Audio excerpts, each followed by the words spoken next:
রব্বুল আলামিন সূরা নাবা 14 নম্বর আয়াতে কি বলছেন?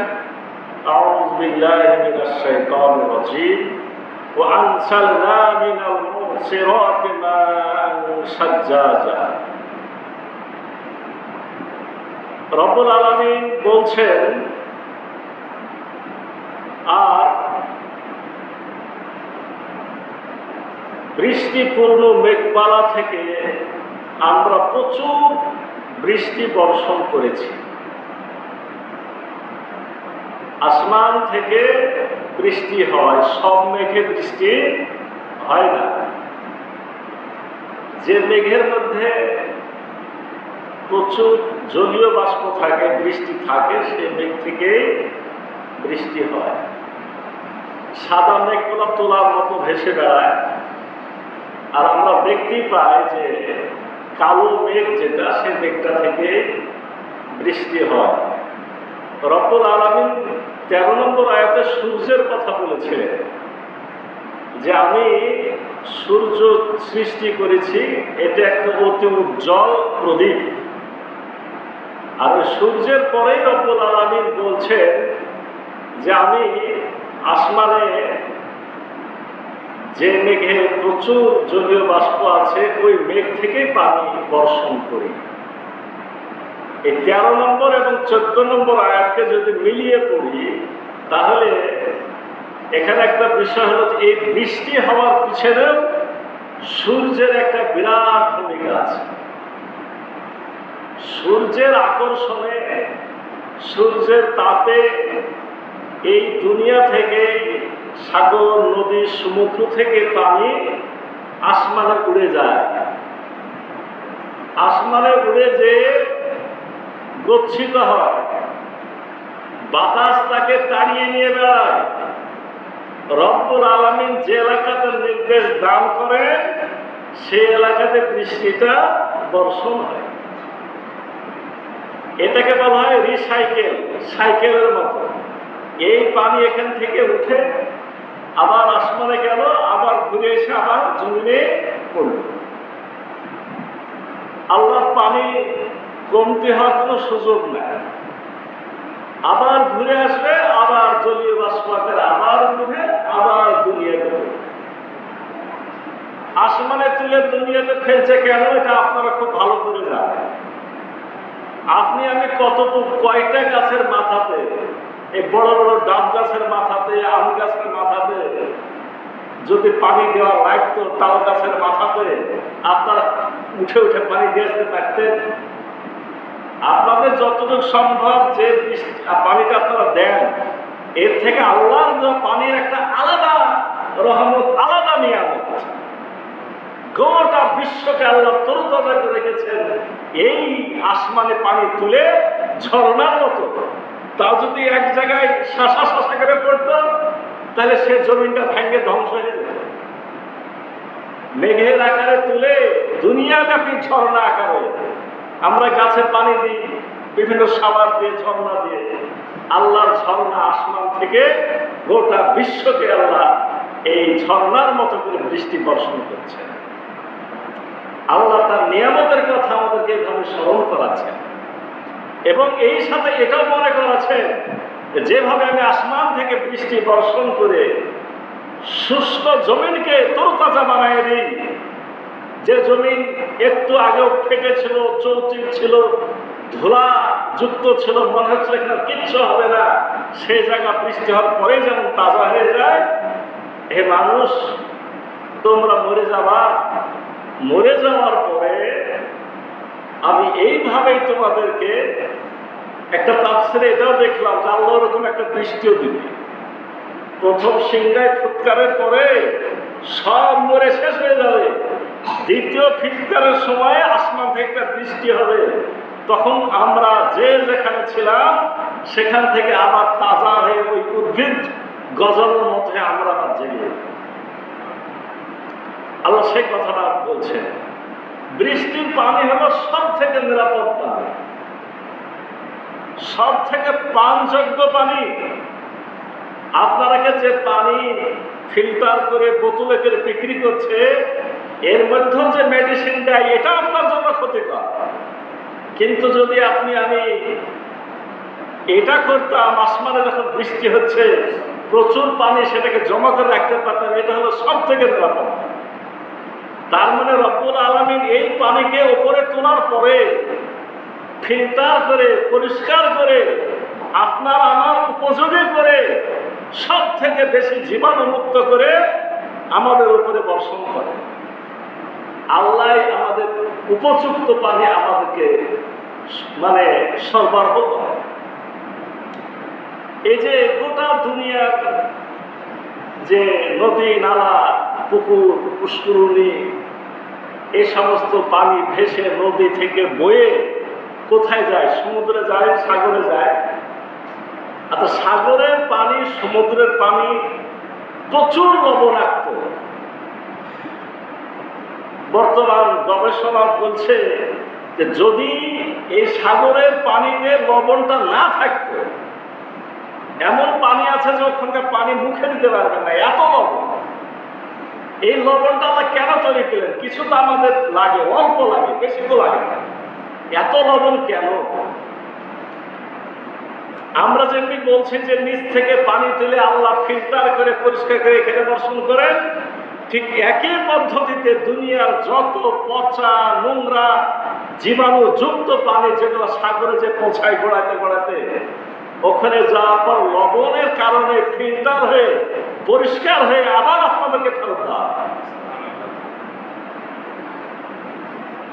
যত জঙ্গল আপনার আবর্জনা এমনকি কচুরিপানা এগুলো সাগরে যখন যায় তখন ওঠে সাগরের সেই লবণের কারণে মানে সব ধ্বংস করে দেয়, ধ্বংস করে জীবাণু মুক্ত করে সাগরের পানি আপনাকে আবার করবে।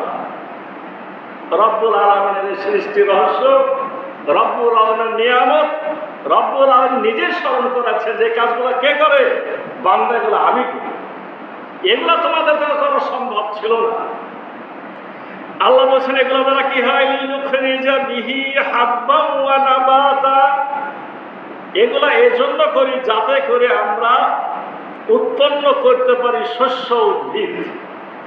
আল্লাহ এই ফিল্টার করে পানি নিয়ে এসে আকাশ থেকে বর্ষণ করে নদী সাগরের পানি পরিশুদ্ধ করে আমাদের জন্য কি করছেন বা আমরা কি করতে পারছি এগুলো দিয়ে?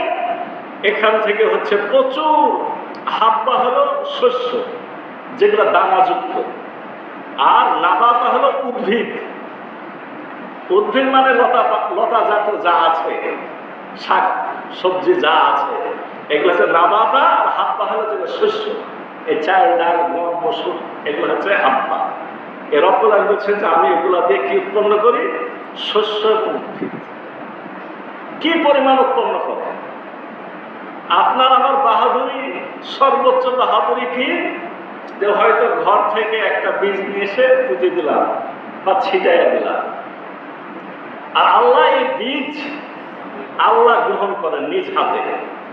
আপনার পরিশ্রম কতটুকু? আপনার পরিশ্রম হলো সংরক্ষিত একটা বীজ সংরক্ষণ করে আর সময় মতো সেটাকে আপনি ছেড়ে দেন মাটিতে। বাকি দায়িত্ব কার? আল্লাহ। বাকি দায়িত্ব আল্লাহ। সূরা বাকারা 261 নম্বর আয়াতে আল্লাহ বলছেন, মাসালাল্লাযীনা ইউনফিকুনা আমওয়ালাহুম ফী সাবিলিল্লাহ। আল্লাহ উদাহরণ দিচ্ছেন আল্লাহর পথে খরচের বিষয়। এই খরচের বিষয় বলতে যে আল্লাহ কি পরিমাণ আমাদের শস্য দেন সেটা বোঝাচ্ছে। যে তোমরা মনে করছো যে তোমাদের যে দান, এই দান আমাকে দিলে ফুরায় যাবে না, আমাকে দিলে তো ফুরাবে না। তোমরা যেমনি একটি দানা ছেড়ে দাও জমিনে, ওখান থেকে আমি অনেক দানা বানায় ফেরত দিই, ঠিক তোমাদের দানটাকে আমি কর্জে হাসানা রূপে গ্রহণ করি, অনেক গুণ করে আমি ফিরিয়ে দিই। আল্লাহ বলছেন কামা সালি হাব্বাতিন আব্বাতাত সাবা সানাবিলা। উদাহরণ হচ্ছে একটা শস্য বীজ যা উৎপন্ন করে 7টা শীষ। তা আপনি তো দিলেন একটা দানা, এবার ও বের করলো কয়টা শীষ? একটা দানা থেকে 7টা শীষ হলো। ফিকুল্লি সুম্বালাতিন মিয়াতু হাব্বা। আর প্রত্যেকটা শীষে তৈরি হলো 100 করে দানা। কটা হলো? দিলেন একটা, 7টা শীষ, এক একটা দামের 100 দানা। আপনি দিয়ে বাহাদুর হচ্ছেন যে খুব করেছি আমি, আমার কারণে এত ফসল, আমার যোগ্যতা, আমার জ্ঞান, আমার বুদ্ধি, আল্লাহ আমাদের মাফ করুন। ওই জ্ঞান বুদ্ধিও আল্লাহ দেওয়া, কিন্তু মূল উৎপাদনকারী আপনি না। আপনি আল্লাহ ইচ্ছা করলে সব চিতা বানাই দেবে, আপনার কিচ্ছু করার নাই। আর আল্লাহ ইচ্ছা করলে একটা দানা গ্রহণ করে ওই দানা থেকে 7টা শীষ হবে, প্রত্যেক শীষে 100 করে দানা থাকবে, তাহলে একটা দানা থেকে 700 দানা উৎপাদন হবে। সুবহানাল্লাহ। এই আলোচনা আমি রাস্তাঘাটে দাওয়াতে কাজে করি। গতকালকেও আপনার আলোচনা করছিলাম যে আমরা ইহুদি খ্রিস্টানরা চায় আমাদের সন্তানাদি কম হোক। ডাক্তারদের স্ত্রীদের অপারেশন লাগে না, আমাদের মেয়েদেরকে নিয়ে গেলে বলে বাচ্চা উল্টা আছে, অপারেশন করো। মানে একবার অপারেশন করলে মানে ওকে পঙ্গু বানায় দিল, আর একটা বাচ্চা যদি সে সহজে নিতে না পারে। এটা এক ষড়যন্ত্র। আর এক ষড়যন্ত্র, তোরা খালি পিল খা, বাচ্চার মিশলে। আগে বলতো যে ছেলে হোক মেয়ে হোক দুটা হলে যথেষ্ট, এখন বলছে ছেলে হোক মেয়ে হোক একটা হলে যথেষ্ট। আর কদিন পর বলবে যে ছেলে না মেয়ে নাই, তোরা নিজে নিজে ঘুরে বেড়া। এটা হলে আমাদেরকে থিওরি দেয়। আর ইহুদি মায়েরা কোনো জন্ম নিয়ন্ত্রণ করে না। ওরা চায় ওদের সন্তান বৃদ্ধি পেতেই থাকুক, আর আমাদের শেখায় যে তোরা এগুলো খেয়ে কি কর, কমায় দেয়। আমি কথাটা কেন বলছিলাম, আপনাকে আমাকে বোঝানো হয় যে তোর আব্বার 10 বিঘা জমি ছিল, তোর বাচ্চা ছাড়া 10 ভাই ভাগ করে 1 বিঘা পেয়েছে। এবার তোরা 5 ভাই, যদি তোরা 5 ভাই কতটুকু পেয়েছিস, 5 কাঠা করে বা আরো কম 4 কাঠা করে পালি। এরপরে কি হবে, তোর যদি আবার হয় আর জমি কোথায় থাকবে, তোর কি আর কিছু খাবার থাকবে? মানে মনে হচ্ছে যে খাদ্য দেওয়ার মালিক ওই মানুষটা। আল্লাহ বলছেন নাহনু নারযুকুহুম ওয়া ইয়াকুম, আমি তাদেরকেও খাদ্য দেব, তোমাদেরকেও খাদ্য দেব। খাদ্য দেওয়ার মালিক আমি এর বাস্তব উদাহরণ কি বলছিলাম, আদম হাওয়া আমাদের প্রথম পিতামাতা, তারা যখন দুনিয়াতে এসেছে তাদের যতটুকু খাদ্য দেওয়া দরকার জমিকে আল্লাহ ততটুকু খাদ্য দেওয়াছে, মাত্র মানুষ 2টা। আপনি আমি যত বৃদ্ধি পাচ্ছি তত খাদ্যের উৎপাদন আল্লাহ বাড়ায় দিচ্ছে। ওই জ্ঞান বুদ্ধি আল্লাহ দান করছে, বরঞ্চ আরো বেশি দিচ্ছে। কেন আল্লাহ বলছেন অসহায় নর নারী শিশুদের জন্য আমি খাদ্য বাড়াই। তা যত বেশি হবে দুনিয়াতে মানুষ, আল্লাহ খাদ্য উৎপাদন আনুপাতিক হারে আরো বেশি দিবে।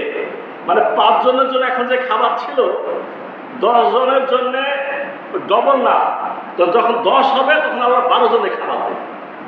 এবার যখন 15 জন হবে আল্লাহ 25 জনের খাবার দেবে। মানে আল্লাহ আনুপাতিকটা করে বাড়ায় দেয়। এর উদাহরণ কি, আপনার বাপকে জিজ্ঞাসা করেন আপনার দাদা কি খেয়ে মারা গেছে, কতটুকু খাইতে, আপনি কতটুকু খান,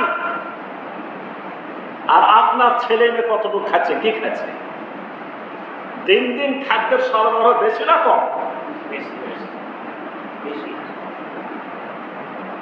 আল্লাহর সাথে আমরা পাল্লা দিচ্ছি, এটা বেকুব, আমরা জাহেল।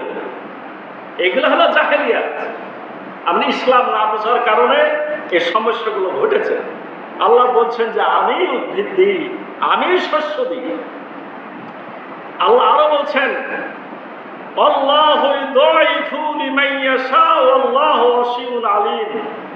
আল্লাহ শুধু সাতশো না, আল্লাহ যাকে ইচ্ছা আরো বেশি দেন, কারণ আল্লাহ হলো প্রাচুর্যময়, আল্লাহ হলেন মহাজ্ঞান। 1 দানা থেকে 700 নয়, আল্লাহ 1000 দানা আরো বেশি আল্লাহ করতে পারেন। এটা রব্বুল আলামিনের ক্ষমতা, তার এখতিয়ার। আসুন রব্বুল আলামিন পরে এটা কি বলছেন, ওয়া জান্নাতিন আলফাফা, আর আমি জান্নাত দান করি। এটা তো ওই জান্নাত না, মানে এটা বাগান। আমি এগুলা করে আর কি করি, ওয়া জান্নাতিন আলফাফা। আলফাফা হলো একেবারে আপনার জড়ানো বাগান, এগুলো এখন আমরা দেখতে পাচ্ছি না, কারণ এখন তো সব জঙ্গলে আপনার পরিষ্কার করে ফেলেছে। কিন্তু এখনো দুনিয়াতে আছে অ্যামাজন, এরকম আফ্রিকার বহু ঘন বাগান আছে যেগুলোতে ঢুকাই যাবে না, এমন ভাবে আল্লাহ জড়ায় জড়ায় গাছ। এখন বলবে যে ওগুলো রাখার কি দরকার, আমরা তো খালি কাটে পরিষ্কার করলে ভালো, খালি কেটে পরিষ্কার করলে কি ভালো? তাহলে এই কথাটা কেন এসেছে যে একটা গাছ কাটলে দুটা গাছ লাগাও? এটা আপনাদের কেন বলা হচ্ছে? আপনারা খালি কেটে ফেললে যে মজা পাবেন বিষয়টা তো এরকম না। এটা অক্সিজেনের খনি, আপনি নিঃশ্বাস নেবেন কি দিয়ে? গাছ যদি না থাকে, গাছ যদি না থাকে, যেখানে গাছ থাকবে না সেখানে বৃষ্টি হবে না, গাছের আকর্ষণে বৃষ্টি আসবে। সবকিছুর দরকার আছে, আল্লাহ করে গেছেন। আপনি এগুলো কাটলেও আল্লাহ প্রয়োজনে অন্য জায়গাতে এমন ভাবে কাজ করে রাখছেন যাতে দুনিয়ার ভারসাম্যটা কি হয়, ভারসাম্যটা বজায় থাকে। এতগুলো কথা বলার পর আল্লাহ কি বলছেন? ইন্না ইয়াউমাল ফাসলি কানা মিকাতা, নিশ্চয় ফয়সালার দিন নির্ধারিত আছে। বান্দারে, এত নিয়ামত, এই আকাশ বাতাস, সূর্য চন্দ্র গ্রহ নক্ষত্র, সাত আসমান জমিন, ঘুম রাত দিন, অনেক আলোচনা করার পর আল্লাহ বলছেন, বান্দা জেনে রাখ কি আছে, ফয়সালার দিন কিন্তু নির্ধারিত আছে, বিচারের দিন কিন্তু নির্ধারিত আছে, ওখান থেকে তোমরা কেউ পালাতে পারবে না। মানে হলো এই গোটা বিশ্ব জগৎ রব্বুল আলামিন মানুষের খেদমতের জন্য বানাইছে, মানুষের জন্য এত সিস্টেম আল্লাহ তৈরি করেছেন। কেন আল্লাহর কথা যে এতগুলো জিনিস দিলাম, এতগুলো জিনিস ব্যবহার করছো, এগুলোর হিসাব তোমাকে দিতে হবে না? আমি তোমাদেরকে এত সৃষ্টির শ্রেষ্ঠ বানিয়ে এত খেদমত গ্রহণের সুযোগ দিলাম, এটা কি অযথা? এর পিছনে কি উদ্দেশ্য নাই? আমি তোমাদেরকে সৃষ্টি করেছি, বাঁচিয়ে রেখেছি, টিকিয়ে রেখেছি, তুমি অন্যায় করলেও খেতে দিই, ন্যায় করলেও তোমাকে খেতে দিই। বান্দারে, কারণ হলো তোমাদের পিতাকে যে উদ্দেশ্যে দুনিয়ায় পাঠাইছিলাম, খেলাফতের কাজ করতে হবে, আর খেলাফতের কাজে সফলতা অর্জন করলেই আবার জান্নাতে ফেরত যাবে। তোমাদেরও তো একই উদ্দেশ্য, তোমাদের পাঠিয়েছি দুনিয়ায় খেলাফত প্রতিষ্ঠার জন্য। অর্থাৎ খেলাফত হলো আমি যেমনি ভাবে দুনিয়াটা রাখতে চাই, মানুষ সুখে থাক, শান্তিতে থাক, অন্যায় অত্যাচার না হোক, জুলুম রাহাজানি না হোক, সুদ ঘুষ না থাক, এটা আমি যেমনি চাই, ঠিক তোমাদের এত সম্মান দেওয়ার পিছনে কারণ একটাই, আমার চাওয়া তোমরা দুনিয়াতে বাস্তবায়ন করবে।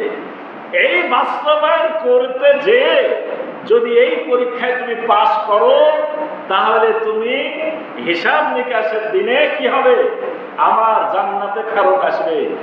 আর যদি এর অন্যথা করো, আমার নিয়ামতের নাশুকরি করো, আমার এতগুলা খাদ্য খাওয়ার পর আমারই কাজ না করে আসো, তাহলে কি হবে, তোমাকে মহা মর্মান্তিক আযাব জাহান্নামে তোমাদেরকে যেতে হবে। আল্লাহর এত মহাপরিকল্পনা সৃষ্টি করলেন, এত মহাপরিকল্পনার অংশ আমাদের বানালেন, আর আমরা খেলাফতের কাজ না করে দুনিয়া থেকে বিদায় নেব, এটা হবে চরম জুলুম, চরম অন্যায়, চরম জাহেলিয়াত। আল্লাহ বলছেন, ইন্না নিশ্চয় ইয়াউমাল ফাসলে, ফসল মানে পৃথক করার দিন, ফয়সালা করার দিন, বিচ্ছিন্ন করার দিন, ভালো এবং মন্দকে আলাদা করার দিন। এই দিন আমি নির্ধারিত রেখে দিয়েছি। সত্য মিথ্যা প্রকৃত সিদ্ধান্ত সেদিন হবে। মিকাত নির্ধারিত নড়চড় হবে না, এটা হবেই হবে। রব্বুল আলামিন কিয়ামতটা কেন রেখেছে? আসলে প্রকৃত বিচার ফায়সালা সেদিনই হবে। আপনি দুনিয়াতে যতই ভালো কাজ করেন না কেন, এরপরও আখেরাতের বিচারের দরকার আছে।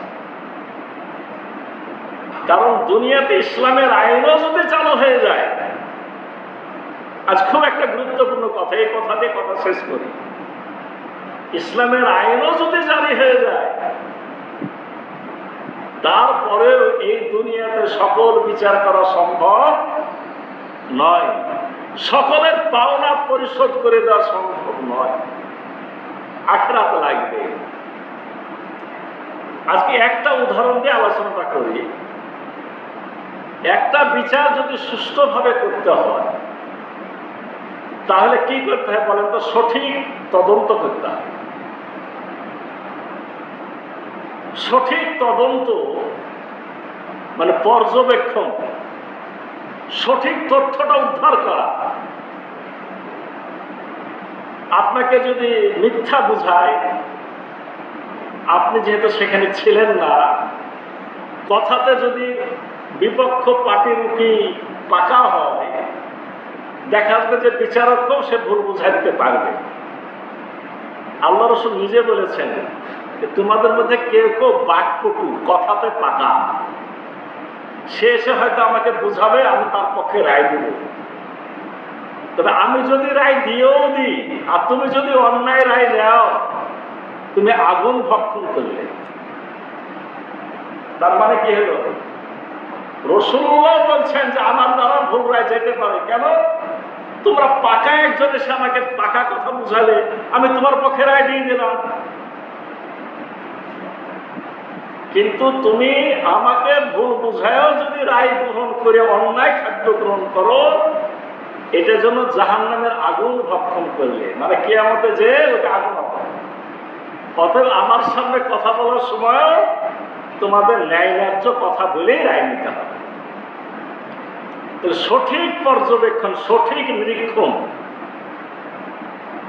এটা কি মানুষের দ্বারা তাহলে সম্ভব? আসুন এই বিষয়ে কয়েকটা কথা বলি। যে কোনো আইন সঠিকভাবে যদি বাস্তবায়ন করতে হয়, তিনটা বিষয় দরকার। একটা হলো অবগত হওয়া, মানে কাজটা একটা ঘটছে, অন্যায় ঘটছে, এটাকে জানা। জানার পর ওই কাজটা সঠিকভাবে পর্যবেক্ষণ করা। 3 নম্বরটা হলো কার্যকর করা। তাহলে জানতে পারা এটা সম্ভব যে হ্যাঁ অন্যায় হচ্ছে, যে অন্যায় হচ্ছে, এটা সম্ভব হয়। কিন্তু পর্যবেক্ষণ করাটা, সঠিক পর্যবেক্ষণ না হলে সঠিক রায় কার্যকর হবে না। আমি একটু আগে কথা বলেছি, এটা মাথায় রাখতে হবে। আল্লাহর আইন তাহলে দুই রকমের, একটা হলো দুনিয়ার আইন, একটা আখিরাতের আইন। দুনিয়ার আইন বলতে মানুষান্তরিত আইন না, আল্লাহর দেওয়া আইন খেলাফতের শাসনে যেটা বাস্তবায়ন হয়, সেটা হলো দুনিয়াতে আল্লাহর আইন। আর যেটা কিয়ামতের মাঠে আল্লাহ নিজে কার্যকর করবেন, সেটা হলো আখিরাতে আল্লাহর আইন। তাহলে আল্লাহর আইনও দুই রকম। আমি যেটা বলতে চাচ্ছি যে দুনিয়াতে আমাকে আপনাকে যে সুযোগটা আল্লাহ দিয়েছেন, এটা তো ত্রুটি থেকে যাবে, কিন্তু আখিরাতের আইনে কোনো ত্রুটি আর কি থাকবে না। এই বিষয়গুলি আমি আলোচনা করব 4টা পয়েন্টে। খেয়াল করেন, একটা বিষয়কে সঠিকভাবে আইনকে বাস্তবায়ন করতে হলে পর্যবেক্ষণের 4টে স্তর। 1 নম্বর হলো মানুষের দিন রাত প্রকাশ্য গোপন সব কাজ সঠিক নিরীক্ষা করতে হবে। আপনারা আগেই বুঝে ফেলবেন যে একটা মানুষের দিন রাত প্রকাশ্য গোপন সব কাজকে দুনিয়ার মানুষের দ্বারা সঠিক নিরীক্ষণ সম্ভব। 2 নম্বর হলো বাহ্যিক কাজের সাথে মনের অবস্থা নিরীক্ষণ করতে হবে। দুনিয়ার আইনে শুধু বাহিরের অবস্থাটা আপনি দেখতে পাবেন, মনের মধ্যেকার অবস্থাকে দেখা সম্ভব। 3 নম্বর হলো নিরীক্ষণের পদ্ধতি, নিরীক্ষণের যে পদ্ধতি এটাও নিখুঁত হতে হবে। দুনিয়াতে যত রকমেরই পদ্ধতি থাকুক না কেন, এ পর্যন্ত কি এই সকল পদ্ধতি দিয়ে মানুষের মনের ভিতরের অবস্থা পর্যবেক্ষণের সুযোগ তৈরি হয়েছে? হয় না। 4 নম্বর হলো যে সকল কাজের ফলাফল চালু থাকে, সবকে জারিয়ে, যেমন আমরা বলি ভালোটা, তো ঠিক বিপরীত আছে না খারাপ কাজ। আমি এমন খারাপ কাজ চালু করেছি, এমন পুস্তক লিখেছি, ওই জ্ঞান অর্জন করছে, আর যুগে যুগে মানুষ অন্যায় কাজ করতেই আছে। কি পরিমাণ জ্ঞান বিতরণ হচ্ছে আর কি পরিমাণ মানুষ অন্যায় করছে, এগুলো দুনিয়ার মানুষ যোগ করতে পারবে? পারবে না। আসল বিষয় করে একটু বিস্তারিত আলোচনা করে সময়ের মধ্যে শেষ করার চেষ্টা করি। তাহলে দুনিয়াতে আল্লাহর আইনের এটা প্রাথমিক স্তর হলো খেলাফতি শাসন ব্যবস্থা। খেলাফতি শাসন ব্যবস্থা দুনিয়াতে আল্লাহর আইন বাস্তবায়ন করে। আর পরকালে হলো আপনার যেটা বাস্তবায়ন হবে, সেটা দায়িত্ব আল্লাহ ফেরেশতাদেরকে দিয়ে রেখেছে। এই ফেরেশতারা এগুলো জমা করছে, রব্বুল আলামিন এর ভিত্তিতে আমাদেরকে রায় দিবে। তাহলে আমরা যদি যে কথাটা বলছিলাম যে দিন রাত প্রকাশ্য গোপন, দিন রাত প্রকাশ্য গোপন সকল ব্যবস্থা কি হতে হবে? প্রকাশ্য পর্যবেক্ষণ হতে হবে। এখন বলেন তো যে ফেরেশতারা আপনার দিন রাত প্রকাশ্য গোপন মাটির তলে আর জমিনের তলে আর আসমানের উপরে যে আপনি যাই করেন না কেন, ফেরেশতারা নিযুক্ত আছে। ওয়াইন্না আলাইকুম লাহাফিজিন কিরামান কাতিবিনা ইয়ালামুনা মা তাফআলুন। অবশ্যই তোমাদের উপর পর্যবেক্ষক নিযুক্ত আছে, তারা সম্মানিত ফেরেশতা। তারা তোমাদের ঘুষ খাবে না, তাদেরকে তোমরা কথা দিয়ে ঠকাইতেও পারবে না। ইয়ালামুনা মা তাফআলুন, তারা জানে তোমরা যা কিছু করো।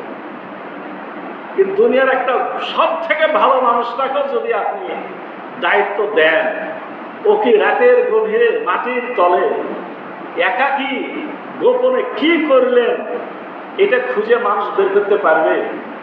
এটা সম্ভব শুধুমাত্র আল্লাহর নিযুক্তকারী ফেরেশতাদের দ্বারা। তাহলে এখান থেকে আমরা বুঝতে পারছি যে দিন রাত প্রকাশ্য গোপন এটা পর্যবেক্ষণ শুধু আল্লাহর মাধ্যমে সম্ভব, মানুষের মাধ্যমে সম্ভব নয়। মানুষ পারবে, ইমানদার মানুষের হাতে শাসন ব্যবস্থা এলে মানে যতখানি পারবে, দুনিয়ার আইনে তো পারবেই না, ও কিছুটা পারবে, সেটা তো ত্রুটি থাকবে। কিন্তু আখিরাতের জন্য যেটা আল্লাহ ফাইল প্রস্তুত করছে ফেরেশতাদের দিয়ে, এটা হবে সব থেকে ক্লিয়ার, এখানে কোনো ঝামেলা থাকবে না।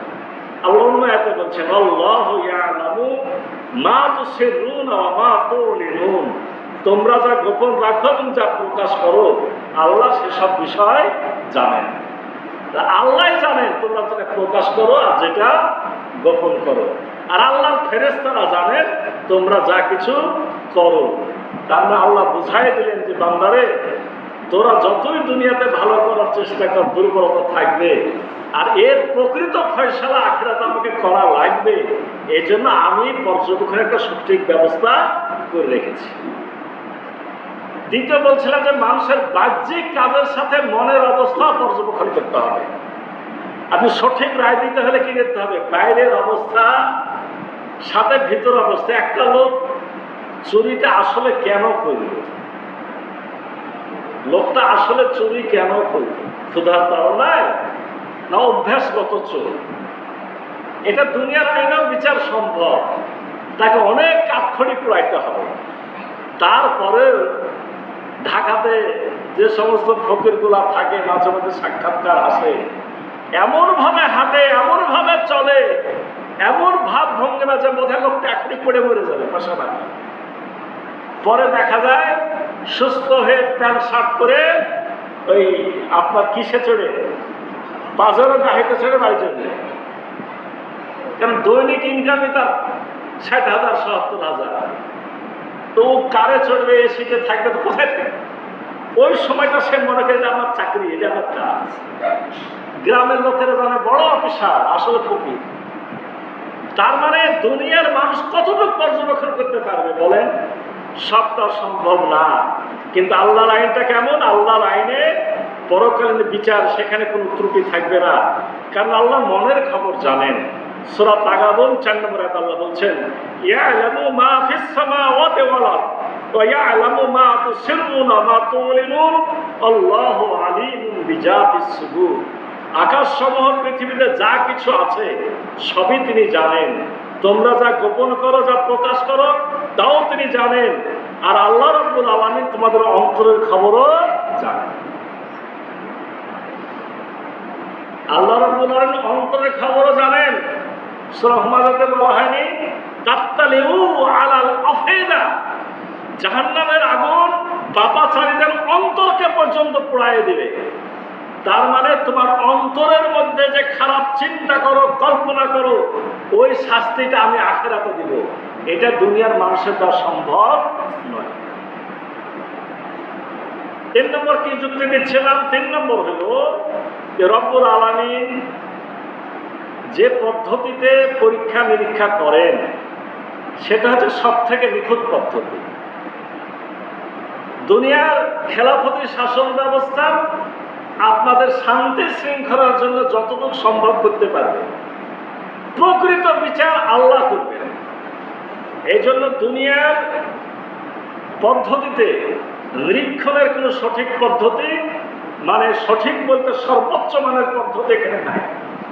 যতটুকুই থাকুক না কেন, মন্দের ভালো, এখানে মন্দের ভালো সম্ভব, কিন্তু ভালোর ভালো সম্ভব নয়।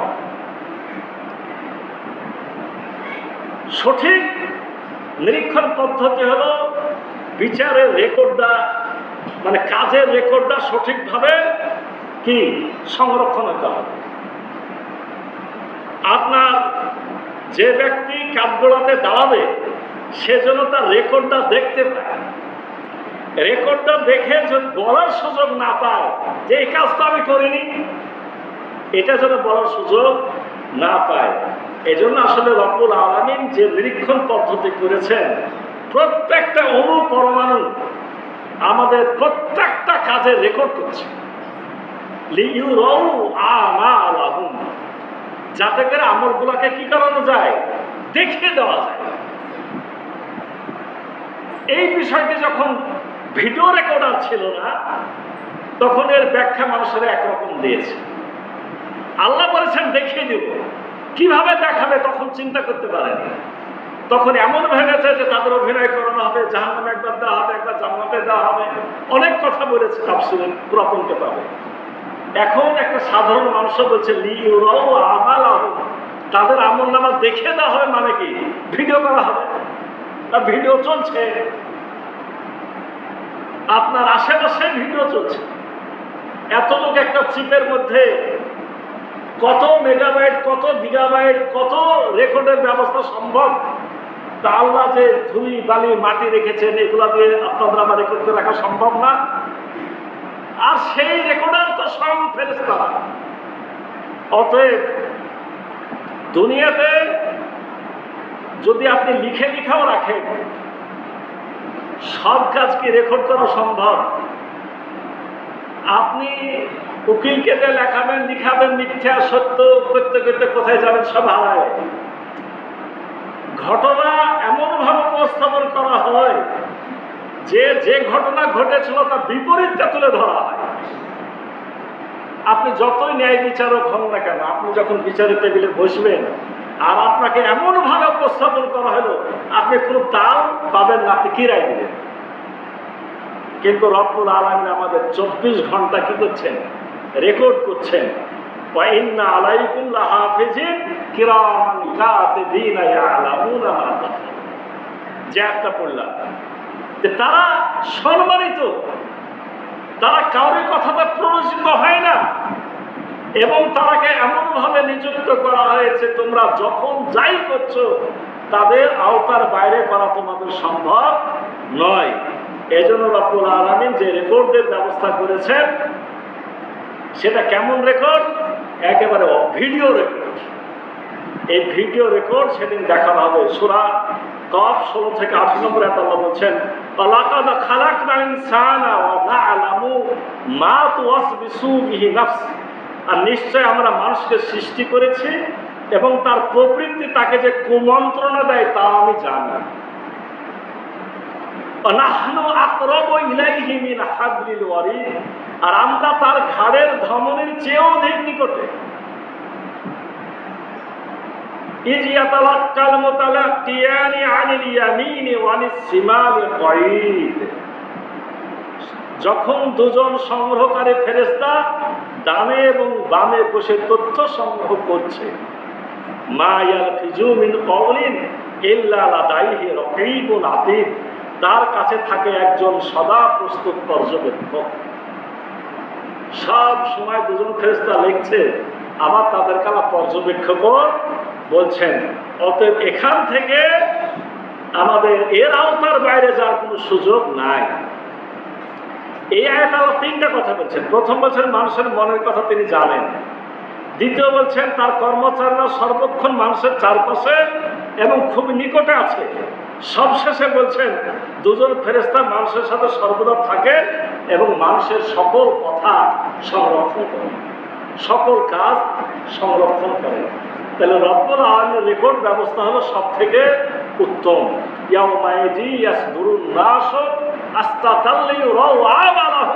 যখন মানুষ দলে দলে হাজির হবে, কেন হাজির হবে? যাতে তাদের আমলগুলো দেখে দেওয়া যায়।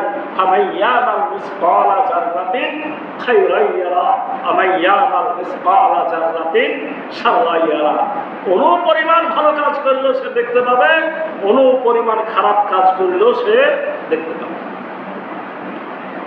সর্বশেষ যে যুক্তিটা বলছিলাম, চালু থাকা যে বিষয়, এই চালু থাকার বিষয়গুলো এমন বিষয় আছে কিয়ামত পর্যন্ত চালু থাকবে। আমাদের রাসূল হযরত মুহাম্মদ সাল্লাল্লাহু আলাইহি ওয়াসাল্লাম সর্বশেষ রাসূল, তিনি যে বিধিবিধান তার মাধ্যমে এসেছে এটা কিয়ামত পর্যন্ত চালু থাকবে না? আল্লাহ রাসূল সাল্লাল্লাহু আলাইহি ওয়াসাল্লাম, তার মাধ্যমে সাহাবায়ে কেরাম, তার মাধ্যম দিয়ে আমরা, তার মাধ্যম দিয়ে এভাবে যে দাওয়াত চলতেই থাকবে। আমার রাসূল হযরত মুহাম্মদ সাল্লাল্লাহু আলাইহি ওয়াসাল্লাম সেই সওয়াবের ভাগীদার হবেন না? রাসূল সাল্লাল্লাহু আলাইহি ওয়াসাল্লাম কতটুকু কাজ করে গিয়েছেন এর হিসাব তখন কিছু সাহাবী রাখতে পেরেছে। কিন্তু কিয়ামত পর্যন্ত তার যে কাজের সিলসিলা চলতেই থাকবে, এটা গোটাটা পর্যবেক্ষণ করবে কে? এমন সত্তাকে পর্যবেক্ষণ করতে হবে যে সত্তা কিয়ামত পর্যন্ত বেঁচে থাকবে। ঠিক একইভাবে আপনি আমি ভালো কাজ তৈরি করে দিলে এর সিলসিলা কতদিন চলবে? আমার শেখানোর পদ্ধতি আমার ছেলে, আমার পোতা, আমার নাতনি পর্যন্ত শেষ হবে, না আরো অনেক দূর আমার কিতাব পড়ে পড়ে মানুষেরা ভালো পথে চলবে? এর হিসাব দুনিয়ার মানুষের দ্বারা রাখা সম্ভব নয়, কিন্তু রব্বুল আলামিনের নিযুক্ত কর্মচারীদের দ্বারা রাখা সম্ভব, কারণ তাদের মৃত্যু নাই। মৃত্যু তখনই হবে যখন তাদের দায়িত্ব শেষ হবে। আল্লাহ তাদের কাছ থেকে সমস্ত হিসাব নিকাশ নিয়ে নেবেন। তাদের দায়িত্ব শেষ হলে তাদের শেষ করা হবে। কিন্তু রব্বুল আলামিন কিয়ামত পর্যন্ত হিসাব রাখার জন্য কি করবেন? এই পর্যবেক্ষকদেরকে তিনি রেখেই দিবেন এবং রেকর্ডটা কি থাকবে? অক্ষত থাকবে। মানুষের মনের অবস্থা পর্যবেক্ষণের জন্য দুনিয়াতে নাকি কেমন একটা যন্ত্র তৈরি হয়েছে, কিন্তু এই মনের অবস্থা পর্যবেক্ষণকারী যন্ত্র এটা অবশ্যই ওই মাত্রার হবে না রব্বুল আলামিন যেভাবে মনের অবস্থা পর্যবেক্ষণ করবে। এটাই স্বাভাবিক কথা। সম্মানিত মুসল্লিনে কেরাম, মানুষ মরণশীল, ক্ষণস্থায়ী। তাহলে মানুষের পর্যবেক্ষক মানুষেরাও মরণশীল, ক্ষণস্থায়ী। আর আল্লাহর ফেরেশতারা দীর্ঘস্থায়ী, আল্লাহ নিজে হলেন চিরস্থায়ী। অতএব এই পর্যবেক্ষণটা হবে সব থেকে সঠিক। একটা কথা বলে শেষ করি, দুনিয়াতে 100 বার হত্যাকারীর প্রমাণ হলেও আপনি হত্যা করবেন কয়বার? দুনিয়ার আইন যতই ভালো আইন হোক, ইসলামের আইন কেসাস করে আপনি 100 বার ফাঁসি দিতে পারবেন? আপনি তো একবার ফাঁসি দিবেন। তাহলে কি আখেরাতের বিচারটা দরকার আছে না? আখেরাতের বিচারটা আছে। দুনিয়ার সমাজে শান্তি শৃঙ্খলা বজায় রাখার জন্য সর্বোচ্চ প্রশান্তিদায়ক শাসন ব্যবস্থা হলো খেলাফতি শাসন ব্যবস্থা। কিন্তু এর অর্থ এই নয় যে এটা দিয়ে আপনাকে একেবারে আখেরাতের জন্য প্রস্তুত করে ফেলা সম্ভব। আমরা আল্লাহ রসুলকে দেখেছি, তিনি 8.5 বছরে 85টা যুদ্ধ করেছেন এবং নিজে 27টি যুদ্ধে সরাসরি প্রধান সেনাপতিত্ব করেছেন। তাহলে দুনিয়াতে কি কোনো সুখ পেয়েছেন বলা যায়? সব সময় চিন্তা ভাবনা টেনশন এই করে তো আমার রসুল দুনিয়ার শ্রেষ্ঠ মানুষের জীবনটাই চলে গেছে। তাহলে কি দুনিয়ার সুখটা চিরস্থায়ী না আখেরাতের সুখটা চিরস্থায়ী? আখেরাতের সুখটাই হলো চিরস্থায়ী। এই জন্য খেলাফতি শাসন ব্যবস্থা যেমন দরকার আছে, সর্বোচ্চ হলো ইন্না ইয়াউমাল ফাসলি কানা মিকাতা। আল্লাহ যে ফয়সালার দিন নির্ধারিত রেখেছেন, ওই ফয়সালার দিনের প্রয়োজনীয়তা সর্বোচ্চ মাত্রার প্রয়োজন। না হলে আপনি দুনিয়াতে থেকে সকল বিচার ফয়সালা পাবেন না। এই জন্য আল্লাহ বলছেন, বান্দারে আমি এত কিছু তোদের জন্য তৈরি করেছি। কেন করেছি? তোদের খেদমতের জন্য করেছি। খেদমতে কেন তোরা নিবি? তোরা খেলাফতি শাসন ব্যবস্থা কায়েম করবি, দুনিয়াতে সর্বোচ্চ মাত্রায় শান্তি প্রতিষ্ঠার চেষ্টা করবি। যদি না করিস, বিপরীত করে আসিস, তাহলে তোদের বিচারের জন্য এই ফয়সালার দিনটা নির্ধারিত রেখেছি। রব্বুল আলামিন আমাদেরকে আখেরাতের আদালতে, দুনিয়ার আদালতে পার পাওয়ার অনেক সুযোগ আছে, আখেরাতের আদালতে যাতে আমি সত্যিকার অর্থে পার পেতে পারি এবং পার পেয়ে জান্নাতুল ফেরদাউস লাভ করতে পারি, সেই প্রস্তুতি আল্লাহ আমাদের গ্রহণের তৌফিক দান।